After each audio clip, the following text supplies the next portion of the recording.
The afternoon sun hung low over the mango trees surrounding the monastery of Jetavana.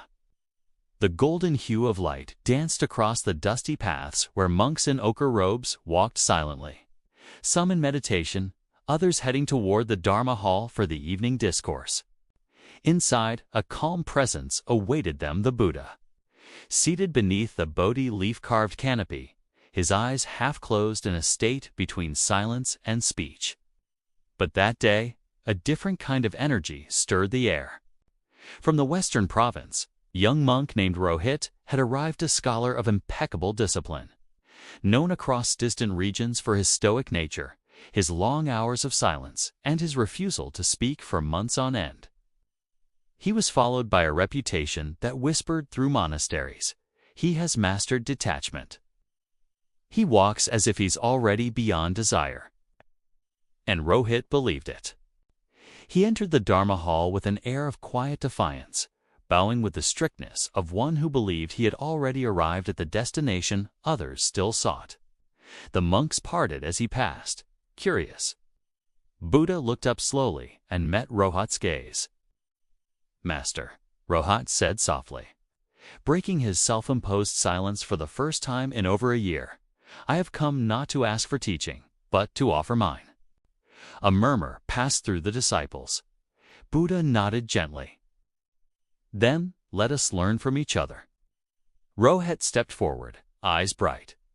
"I have sat in silence for 1,000 hours. I have eaten only once a day for months. I feel nothing, no joy, no sorrow. I believe I have emptied myself." The Buddha gestured to a young novice and said, "Bring me an empty bowl." A clay bowl, unadorned, was placed before him. Buddha turned to Rohit. "Take this bowl, fill it. But there is one rule: may not use your hands or any tool." Rohit frowned, confused. "May I ask what this has to do with the Dharma?" Buddha smiled. "Only everything." Rohit took the bowl, balancing it carefully in the crook of his arm, and walked toward the river that cut through the forest behind the monastery. "How can I fill this without my hands?" He tried bending low, letting the bowl dip into the stream. It tilted. Water sloshed out. He tried using his elbow, nudging pebbles into it. The bowl rolled. He used his breath to push leaves in. Useless. Hours passed. He returned at sunset, the bowl still empty. "Would you like help?" asked a young monk, amused. "I don't need help," Rohit snapped. "This is a test." But the next morning and the next, he failed again. 3 days, nothing in the bowl. Frustration swelled silently. His silence was practiced, but his mind was loud. Rage whispered behind his pride. "Why did Buddha give me this absurd task? He doesn't see how far I've come."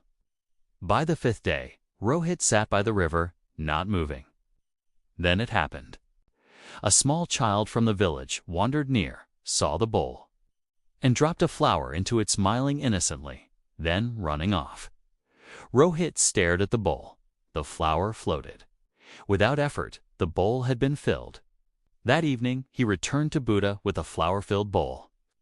Buddha nodded. "And what did you learn?" "That I was trying to do everything alone. That I refused to ask for help." Buddha raised a hand. "Deeper." Rohit paused. "That the bowl was never meant to be filled with things, but with understanding." "No," said the Buddha. "It was meant to be filled without you." Rohit blinked.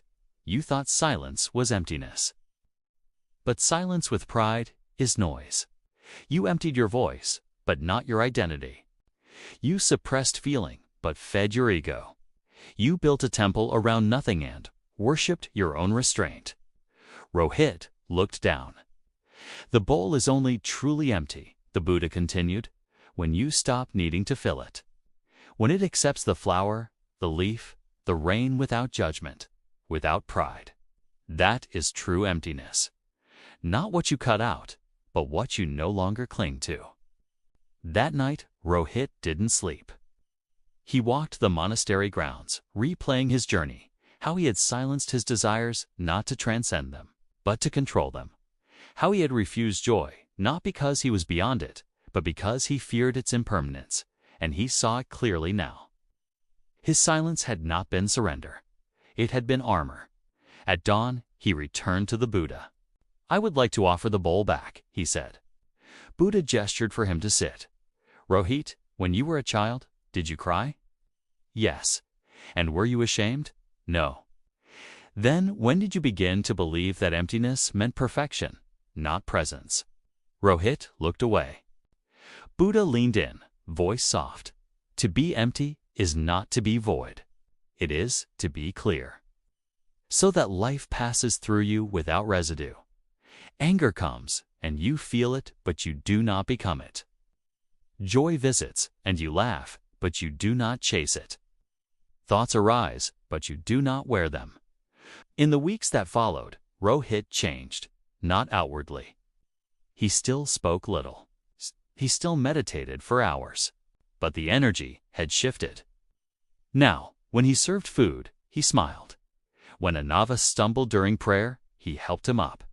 He stopped measuring his worth by how detached he appeared. One morning, a traveler came to the monastery and asked Rohit, "Are you enlightened?" Rohit chuckled for the first time in years. "No," he said, "but I'm finally here."